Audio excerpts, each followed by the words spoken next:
Muy bienvenidos, queridos amigos. ¿Cómo están? ¿Todo bien? Quiero desearles a todos ustedes una feliz semana. Qué bueno que podemos comenzar una nueva semana estudiando la Biblia. En especial a usted, que me acompaña desde el domingo tempranito, cuando sale este estudio. Yo recibo los mensajes y por veces me despierto domingo temprano porque tengo alguna actividad que hacer y acompaño en vivo también el estreno de este video. Y es siempre bueno poder dialogar y charlar con las personas que ya están conectadas temprano el domingo.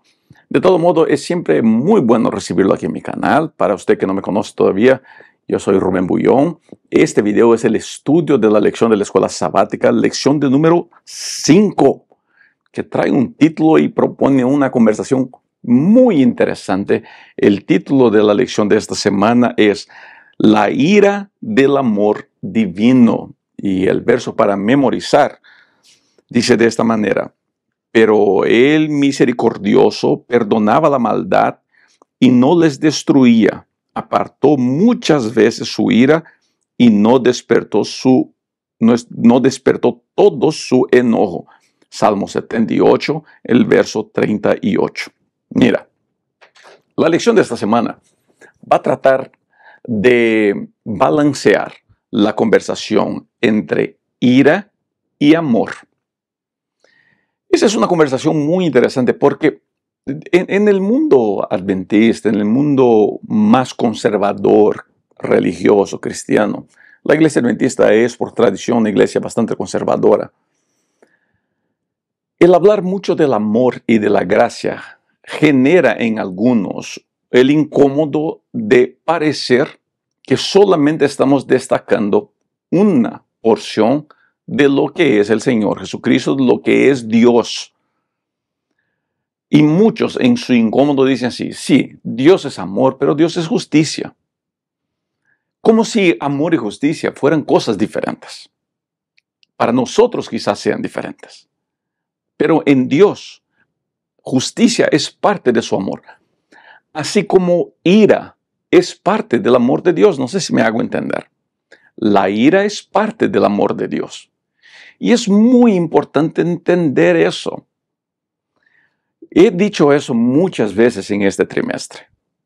Por veces nuestro intento de humanizar el sentir de Dios, humanizar a Dios, nosotros terminamos confundiendo un poquito el tema de Dios.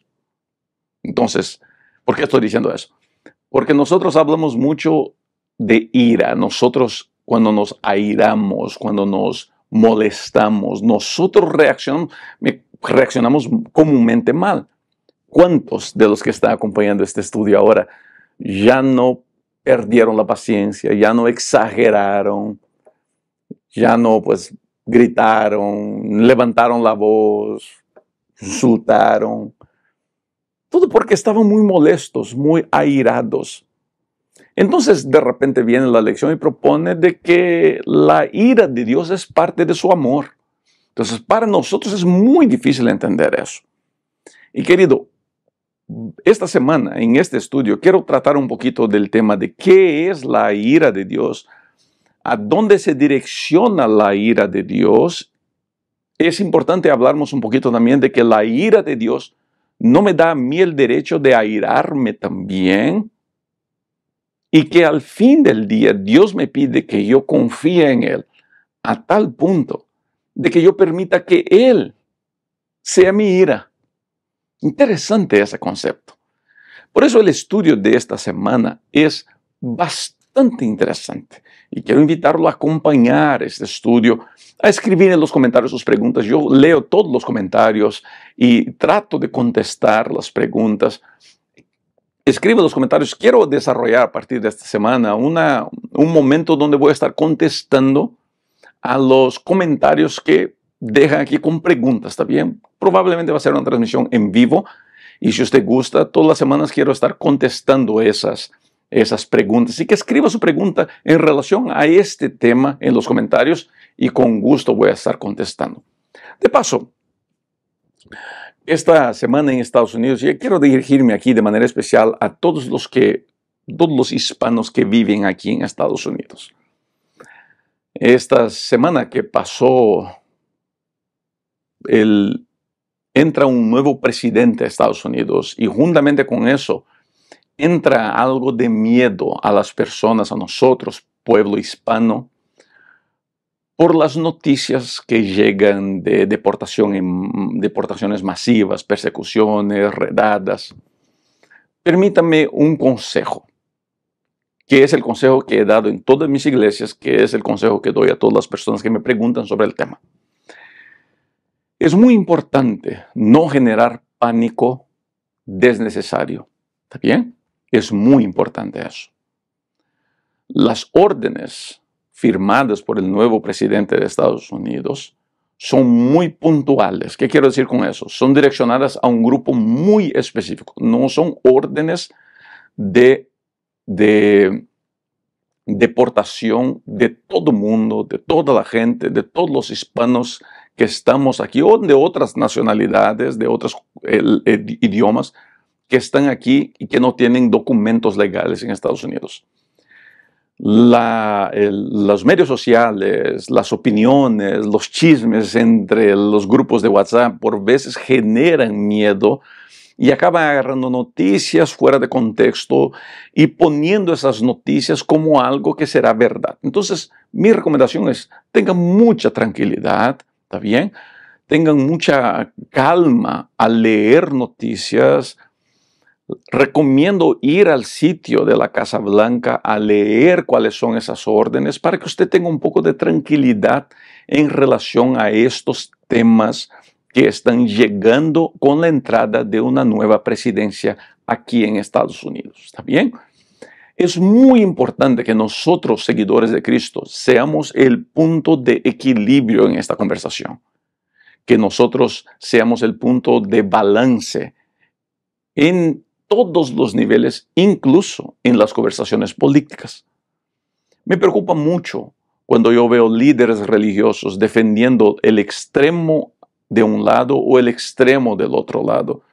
Me preocupa cuando yo veo, y eso veo muy a menudo, líderes religiosos condenando a quien votó por el candidato A, condenando a quien votó por el candidato B, pensando que mi voto determina mi espiritualidad. Y gente, no puede ser así. El voto es un derecho que todos los que son residentes de un país, ciudadanos de un país, tienen.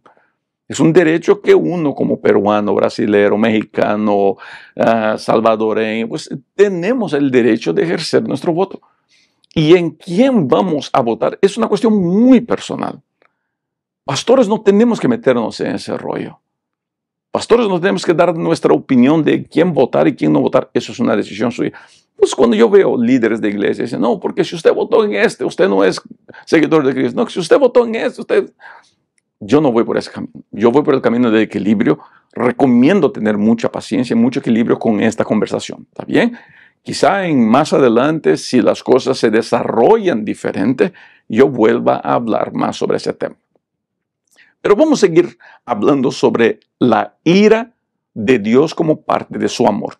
En la lección del día sábado mismo hay una definición muy interesante que el autor de la lección propone, que dice así: la ira de Dios es siempre su respuesta justa y amorosa contra el mal y la injusticia.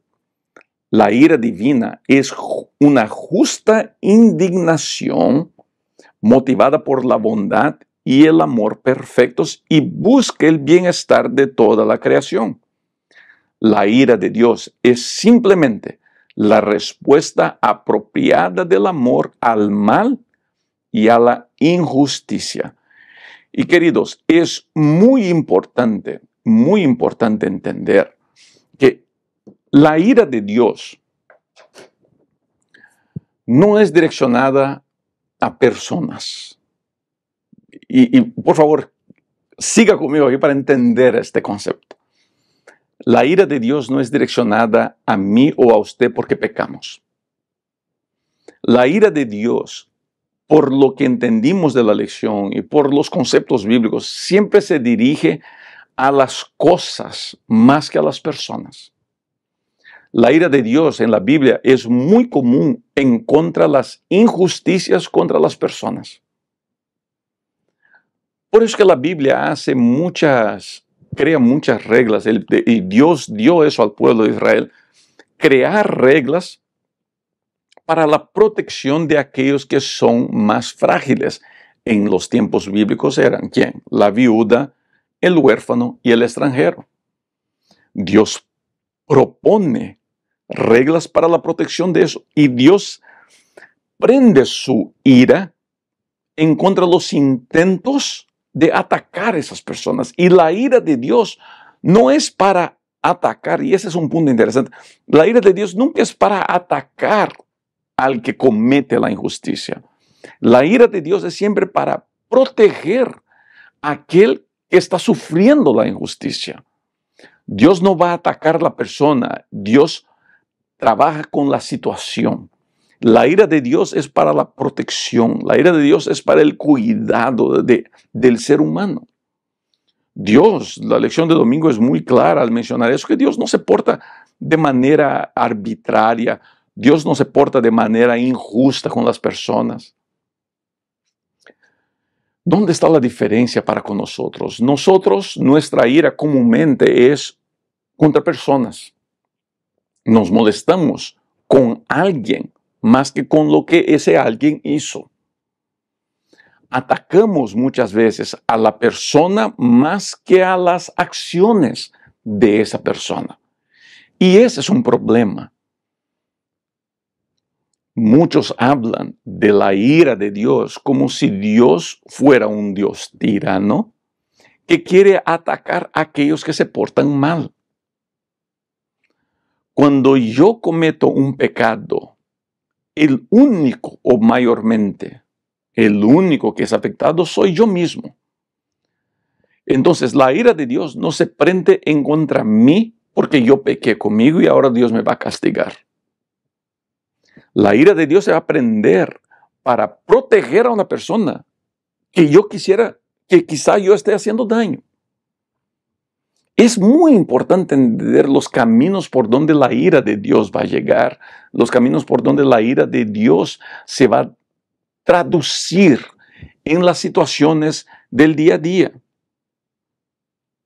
Otra cosa que vemos en la lección de esta semana es que Dios es muy lento en airarse.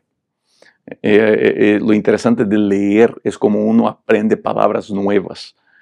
Y les recomiendo mucho la lectura. Lean de todo, ni que sea el periódico de la calle, lea. Porque mientras más lee, mejores palabras usted aprende y mejor condición tiene de establecer un diálogo con las personas, ¿no? La lectura es una bendición. Y me llamó mucho la atención este título de lunes, cuando dice, Dios es lento en airarse. Dice, la ira de Dios toma su tiempo, porque Dios no quiere ser injusto. Él quiere darle al ser humano la oportunidad de arrepentirse. Él quiere dar al ser humano la oportunidad de corregir sus malos caminos, de mejorar en su manera de ser. Querido, Dios no está buscando castigar a las personas. Dios no está buscando hacer daño al ser humano. Dios no está buscando herir y lastimar. Dios no está buscando eso. Dios busca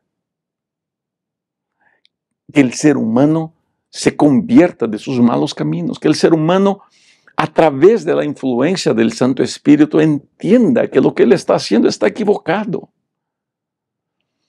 Por eso Dios es un Dios tardío en airarse. Porque Él quiere que usted, querido amigo, usted entienda que lo que usted está haciendo no está bien. Y en mi vida he aprendido que los consejos que los otros nos dan muchas veces no es lo que va a cambiar nuestra vida. Todos nosotros al fin recibimos buenos consejos, buenas orientaciones y seguimos a portarnos mal. Pero cuando nosotros mismos llegamos a la conclusión de que lo que estamos haciendo está equivocado, sea por un golpe de la vida, sea porque vemos a alguien querido llorando, sea por la razón que sea, cuando uno llega a esa conclusión, entonces uno logra hacer cambios en su manera de ser. Por eso Dios es un Dios tardío en airarse, porque Él quiere que usted tome su tiempo y usted se convenza. Cuando yo me convenzo de lo que estoy haciendo está mal, entonces yo busco un cambio. Si yo no estoy convencido de que mi actitud está equivocada, yo nunca voy a mejorar. ¿Cuántos de nosotros que estamos aquí ahora en este video no llevamos tiempo para hacer cambios porque sencillamente nunca nos convencimos de que estábamos equivocados? Cuando estudiaba para ser pastor, una de mis tareas fue ir a participar de un encuentro de alcohólicos anónimos. Y interesante, muy interesante esos encuentros. Todas esas personas luchando por dejar el alcoholismo eran personas que mucha gente les había dicho, tienes que dejarlo, tienes que dejarlo, tienes que dejarlo. Y ellos nunca lo hicieron. Hasta que un día algo pasó y ellos se convencieron de que tenían que hacer ajustes. Ellos se convencieron de que estaban mal. Y cuando ellos por fin entendieron sus errores, fue solamente entonces que aceptaron hacer cambios. Querido amigo, querida amiga, quiere ver mejoras en su vida, reconozca sus fallas. No es fácil. Pero cuando yo reconozco mi error, yo reconozco mi falla, entonces yo tengo fuerza para hacer los ajustes que tengo que hacer. Y ahí está la belleza. Por eso la ira de Dios es parte de su amor. Porque en su amor y en su misericordia, Él permite que yo gaste mi tiempo tratando siempre de mejorar. ¿Entiende eso? La lección sigue hablando de cómo la indignación de Dios es justa. La lección dice así: aunque hay muchas formas inapropiadas de la ira, la Biblia también enseña que existe la justa indignación. ¿Qué es esa justa indignación? La justa indignación brota en Dios cuando Él se da cuenta de que la maldad está hiriendo y está lastimando a las personas. Y algunos ejemplos de eso son propuestos aquí. La purificación del templo es un ejemplo de estos. La purificación del templo es una de las demostraciones más claras de cómo Dios se incomoda, de cómo Dios se molesta, cómo Dios se indigna. ¿Por qué? El templo en los tiempos bíblicos era un lugar, pues hasta el día de hoy es así, ¿no? El templo era un lugar donde las personas deberían ir para encontrarse con la gracia de Dios. Las personas llegaban al templo para buscar encontrar un poco de esa tranquilidad y a través de los símbolos del templo entender un poco más del plan de la salvación. Pero ¿qué fue lo que pasó en el templo?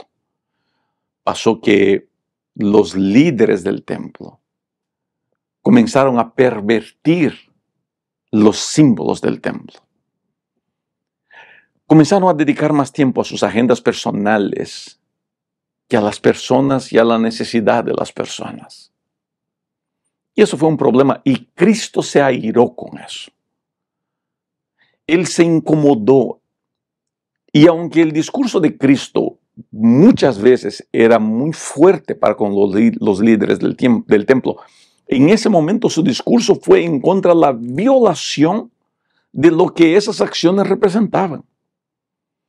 Y yo honestamente me pregunto, si Cristo estuviera caminando en nuestras iglesias hoy día, ¿será que si Cristo estuviera leyendo nuestros comentarios y los posteos que hacemos, ¿será que Él se indignaría como se indignó en el templo de los tiempos bíblicos?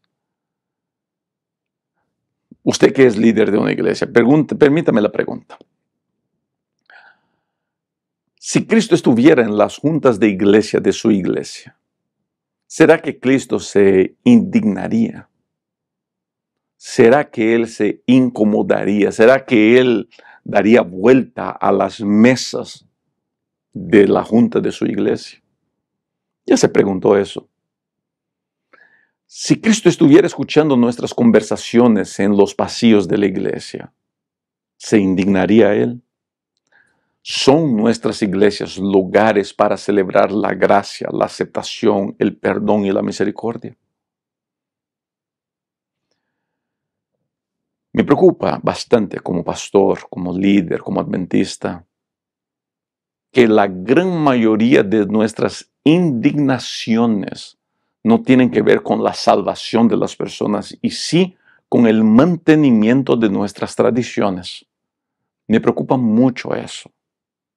Me preocupa mucho que nosotros estemos más preocupados en salvar una tradición que en salvar jóvenes, que en salvar los niños, que en salvar el vecindario. Yo siempre cuento esa historia de cuando quería hacer evangelismo en una de mis iglesias y la gente de mi iglesia comenzó a boicotar mi serie de evangelismo. Y un día me reuní con ellos, pregunté, gente, ¿qué está pasando? Y la respuesta de ellos me dejó sumamente triste al decirme que, pastor, no queremos que gente venga a la iglesia. Somos una iglesia pequeñita, sí, pastor, y somos felices solamente con esta gente. No queremos más gente aquí. Y me asombra eso. Me entristece, honestamente me entristece, de que nosotros nos pensemos que el hecho de que nuestras bancas están vacías es un símbolo de la aceptación de Dios de nuestro sacrificio. Si nosotros, creo yo, que si estuviéramos bajo el Espíritu, siguiendo las enseñanzas de Cristo, avanzando, como Elena White dice, con hombro, como si fuéramos un ejército unido, honestamente creo que nuestras iglesias estarían llenas, que veríamos más bautismos, que veríamos más jóvenes en nuestras iglesias. Obviamente tendríamos que adaptarnos a una nueva realidad, pero eso sería una gran bendición. Pero me duele que nosotros nos preocupemos más con nuestras tradiciones, nos preocupemos más con un arbolito de Navidad, que con la salvación de las personas. Nos preocupemos más con que si se toca batería o no, con que si se come carne o no, si se toma café o no, que con la salvación de las personas. Y les dejo para pensar.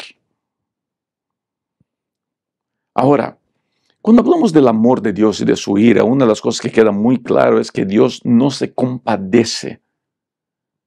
A Dios no le complace, no que no se compadece, esa es la palabra equivocada.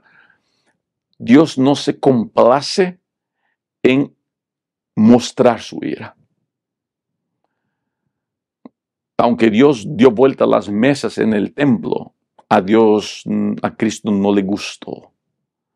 No es algo que le complace. No, Dios tiene placer, según Lamentaciones, en la salvación y no en la muerte del impío.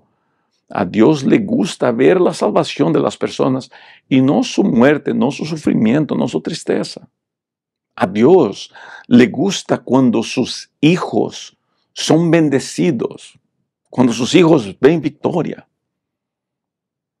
La ira de Dios, ella siempre está muy, muy basada en su misericordia. Es parte de su amor. No es un papá molesto castigando sin pensar, no. Es un Dios amoroso buscando salvar, buscando rescatar. La ira de Dios es el grito desesperado de un padre al ver un hijo corriendo a una calle donde vienen autos por todo lado. La ira de Dios es una de las más grandes demostraciones de su amor. A Dios le complace mostrar esa compasión. Y ya estamos casi llegando al final de este estudio. A Dios le complace eso. A Dios le gusta ver esa compasión. Le gusta ver sus hijos felices. Sabes que en el mundo teológico del primer siglo, un caballero llamado Marción, él propuso primer siglo, creo que estoy equivocado en eso, no me acuerdo ahora de cuándo fue eso. Pero Marción proponía de que el Dios de la Biblia no era uno, eran dos. De que el Dios del Nuevo Testamento era uno y el Dios del Antiguo Testamento era otro. Que el Dios del Antiguo Testamento era un Dios que castigaba, era un Dios airado, era un Dios que mostraba todos sus truenos, sus terremotos, su lluvia de piedras. Era un Dios que mataba a madres, a hijos, animales, que destruía ejércitos, que mandaba avispas. Pero no el Dios del Nuevo Testamento, decía Marción. No puede ser el mismo Dios porque es un Dios de amor, un Dios que hace niños sentarse a su falda, que es un Dios que sana, es un Dios que se preocupa por las personas, es un Dios que quiere el bien de las personas. Y Marción proponía de que era imposible conectar esos dos personajes. Y sabes que el tema de mi primera tesis que escribí en la universidad fue justamente eso. Pero durante todas las páginas de la Biblia nosotros podemos ver la misericordia de Dios. Y yo hablaba de eso con un maestro mío. Él me decía, Rubén, mira, en la ley uno encuentra tanto del amor de Dios. Y él me mostraba que la ley es presentada primero a un pueblo salvo. Y Dios se presenta, yo soy el Dios que te salvé, yo soy el Dios que te rescató, yo soy el Dios que te sacó de esa tierra de maldición. Y interesante que Dios en la ley, él dice así, yo hago caer castigo sobre tercera y cuarta generación, pero hago misericordia hasta 1000 generaciones. A Dios le complace mostrar ese nivel de compasión, ese nivel de amor. Querido, Dios te quiere amar, Dios te quiere ver feliz. Yo me imagino que ahorita mismo estará escuchando a alguien que tiene mucha dificultad de entender el amor de Dios porque la vida ha sido tan dura y los golpes han sido tan duros que honestamente piensas que Dios no te ama o que Dios te está castigando. Dios no te está castigando. Dios te ama. Pero te ama tanto que está dispuesto a permitir que pases por el valle del dolor como consecuencia de tus decisiones. Para que por fin entiendas, para que por fin aprendas. No hay aprendizaje sin dolor. No hay crecimiento sin dolor. Y todo lo que estás viviendo hoy día es parte de tu crecimiento. Es parte de tu desarrollo como ser humano y como seguidor de Cristo. Antes de terminar la lección, quiero volver a ese día cuando Moisés demoró en el Sinaí y el ser humano construyó un becerro de oro. La ira de Dios hizo perder vidas. Pero hasta una situación como esa era demostración de la misericordia de Dios para con el pueblo. Dios había llamado a Israel a condenar la idolatría del mundo cananeo. Y el Israel solamente pudiera hacer eso si Israel nunca hubiera caído en idolatría. Pero como cayó, Dios necesitaba ahora reiniciarlos, recomenzar con ellos. Y parte de ese recomienzo era alejar del pueblo personas que claramente no querían seguir los caminos de Dios. Pero incluso eso fue misericordia. Elena de White habla de eso en el libro El Patriarcas y Profetas. Mira, voy a leer esta cita aquí. Dice, era necesario castigar ese pecado para atestiguar ante las naciones circunvecinas cuánto desagrada a Dios la idolatría.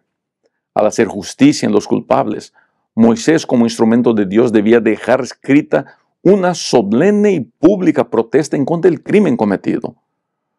Como en lo sucesivo, los israelitas debían condenar la idolatría de las tribus vecinas. Sus enemigos podrían acusarlos de que teniendo como Dios a Jehová, habían hecho un becerro y habían adorado en Horeb.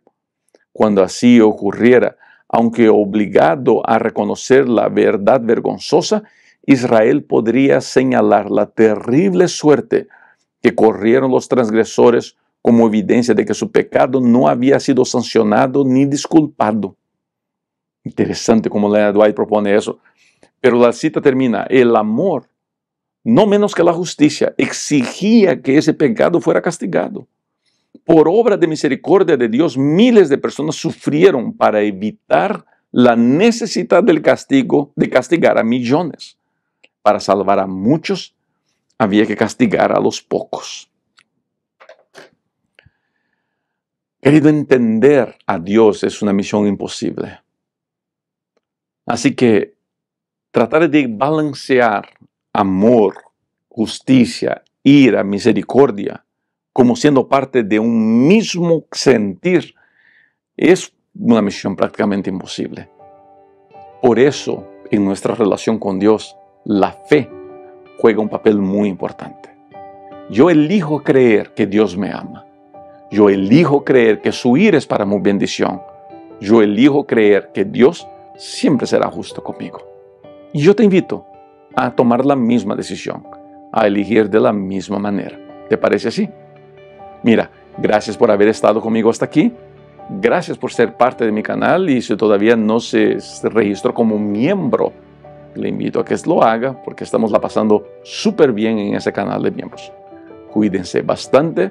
Nos vemos muy pronto en los próximos videos, por la gracia de Dios. No se olvide dejar su comentario, ¿está bien? Chao.